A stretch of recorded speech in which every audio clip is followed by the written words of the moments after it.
This is the Download from Sounds Profitable, your daily source for the essential news in the business of podcasting. I'm Gavin Gaddis.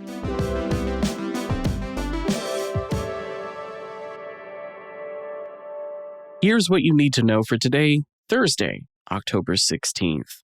For our top story, Samsung TV Plus and Spotify launch exclusive The Ringer channel as Spotify's first fast offering.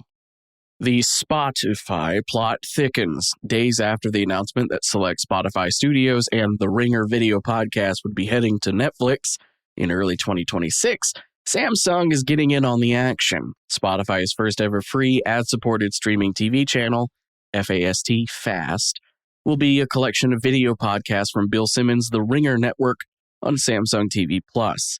The press release says the channel's programming includes a curated selection of popular podcasts from the network, with 9 shows named specifically, including hits like The Rewatchables and The Ringerverse. While the Netflix deal won't kick in until next year, the first Spotify Fast channel is up on Samsung TV Plus now. Next up, ICE ads are all over your favorite streaming services. Rolling Stone coverage of the growing uptick of politically charged ads recruiting ICE agents on streaming services. Department of Homeland Security ads have been reportedly popping up more and more as they ramp up ad spend on platforms like Pandora, Spotify, and HBO Max, with ads even having popped up in CTV spots for the MTV VMAs back in September. On the flip side of the coin, Spanish-language content has been hit with ads featuring Secretary of Homeland Security telling quote-unquote illegal aliens not to come to the United States. As Brian Barletta hit on in his recent piece, How to Block Bad Ads, there are absolutely ways to take control of ads like this popping up, even if they use creative categorization to make sure they reach the impression goals met, even if they're not labeling themselves as political. One must have serious conversations with their tech providers about how to employ safety tools, such as outright blocking advertiser domains. For example, ads served from dhs.gov. Next up, how to advertise to advertisers at ad industry events like Advertising Week. I would make an exhibit, I heard you like blank, so I put a blank in your blank reference, but that would out both you and me as being old enough and online enough to remember that one from 2007. Advertisers are advertising to advertisers, especially during Advertising Week New York, which acted as a microcosm of targeting.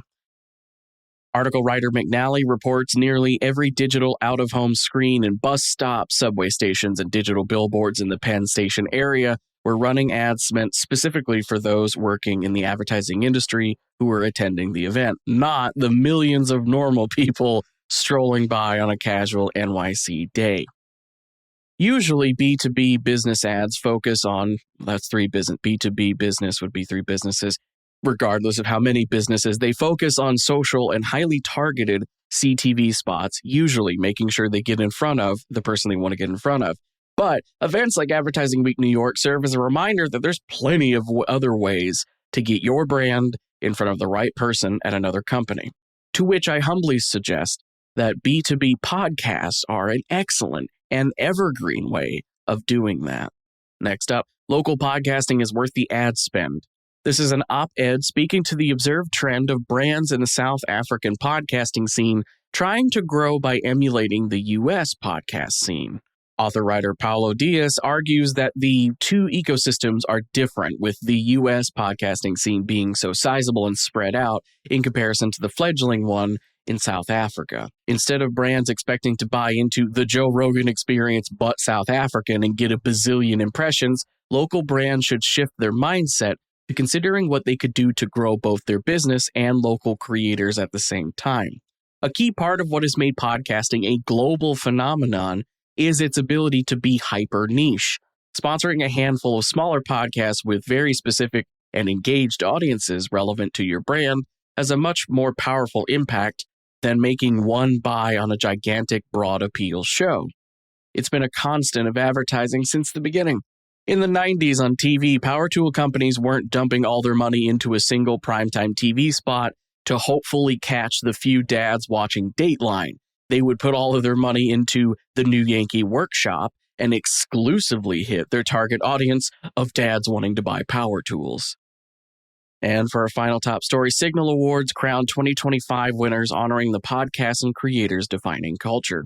That's right, the winners of the 2025 Signal Awards are now live, including the listener's choice that received over 385,000 votes cast by over 127,000 voters, an increase of 126% from 2024's awards, as well as a fleet of industry expert judges casting their votes for other not audience choice categories, including yours truly for some of the business-based ones.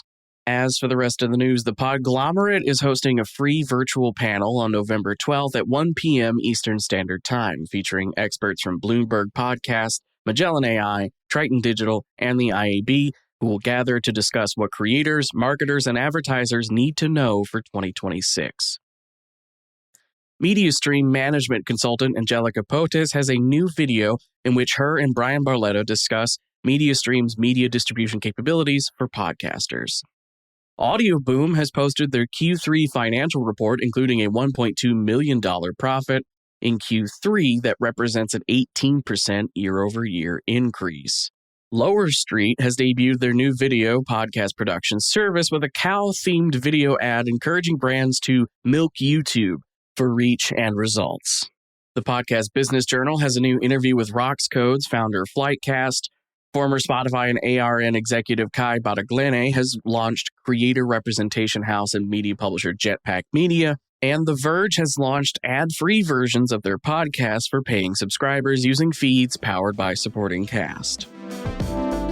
That'll do it for today's episode. You can find links to every article I just talked about by clicking the link in your show notes to go directly to today's post on Sounds Profitable, or you can go to soundsprofitable.com and mouse over to the download section to find every episode of the show and all of the links. You can also subscribe to get the newsletter version sent to your email inbox with all the links while you're there.